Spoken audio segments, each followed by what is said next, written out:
Bagian kedua membahas tentang hukum pertama dan hukum kedua Newton. Baik, sebelum lebih lanjut kita membahas tentang kedua hukum ini, yaitu hukum pertama dan hukum kedua Newton, marilah kita dulu mengenal tentang sosok ilmuwan yang berjasa dalam pengkajian fisika khususnya di bagian mekanika, ya. Walaupun kita pahami bersama ya bahwa sebenarnya nama-nama yang tercantum di dalam slide ini bukanlah uh, hanya ilmuwan itu yang kemudian berkontribusi, bahkan sangat-sangat banyak ilmuwan yang berkontribusi, namun ini adalah contoh perwakilan yang selama ini dikenal telah menyumbangkan pemikirannya terhadap pembahasan fisika terkait di bagian mekanika. Jadi hubungan antara gaya dan percepatan yang ditimbulkan itu pertama kali diselidiki oleh Sir Isaac Newton ya, dan merupakan pembahasan pada bab ini. Studi tentang relasi seperti yang dikemukakan Newton, nah inilah yang kemudian dikenal dengan istilah mekanika Newton. Nah, pada pembahasan itu akan fokus pada 3 hukum, yaitu hukum pertama, hukum kedua, dan hukum 3 Newton. Nah, selain Bapak Newton ini yang pernah mengkaji secara khusus terkait dengan mekanika sehingga disebut dengan mekanika Newton. Sebelumnya itu ada beberapa ilmuwan yang juga memberikan sumbangsi dalam pembahasan tentang mekanika, yaitu ada Bapak Copernicus, kemudian Brecht, Kepler, Galileo Galilei, dan sebagainya.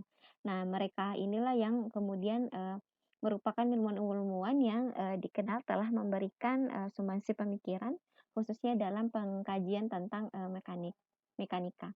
Nah, sebenarnya kalau kita merunut ke ilmu filsafat sains dalam kaitannya dengan perkembangan ilmu fisika, itu bukan hanya ilmuwan-ilmuwan itu bukan hanya dari benua Eropa, dari bagian timur, belahan timur pun ada ya, misalnya dari ilmuwan-ilmuwan Muslim, kemudian dari bangsa Cina ya, kemudian dari Mesir kuno ya, jadi Yunani atau Mesir. Nah, eee, itu sebenarnya amat sangat banyak yang memberikan sumbangsi terhadap pemikiran ini.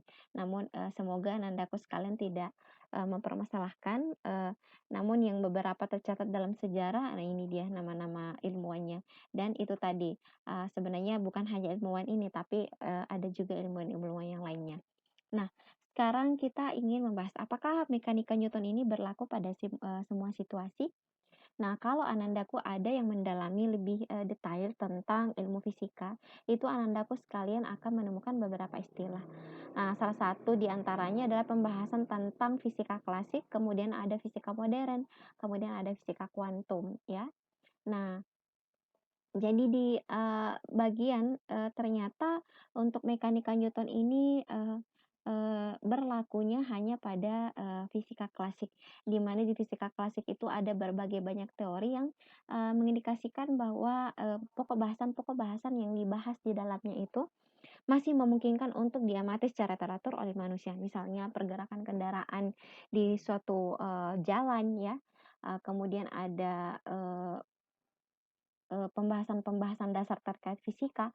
Nah, itu awalnya dikembangkan di fisika klasik.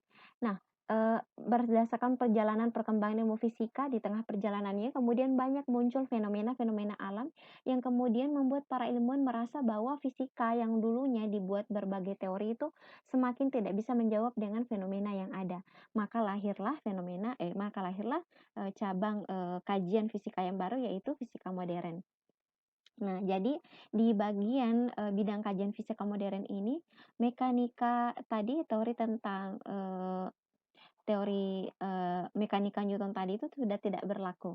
Nah, apa-apa saja yang masuk dalam ranah fisika modern itu ada ranah teori relativitas yang dikembangkan oleh Bapak Albert Einstein, yang pernah kita pelajari bahwa di Bapak Albert Einstein untuk teori relativitasnya ini mengembangkan tentang teori relativitas khusus dan teori relativitas umum. Kemudian di bidang kajian lainnya di bidang fisika modern selain tentang teori relativitas, yaitu juga membahas tentang fisika kuantum. Di fisika kuantum tuh banyak kajiannya, salah satu, beberapa contoh di antaranya adalah membahas tentang fisika nuklir, teori atom, fisika materi terkondensasi, dan, teori medan kuantum. Nah, karena pada bagian kajian ini kita akan hanya fokus pada, pada, mekanika Newton ya.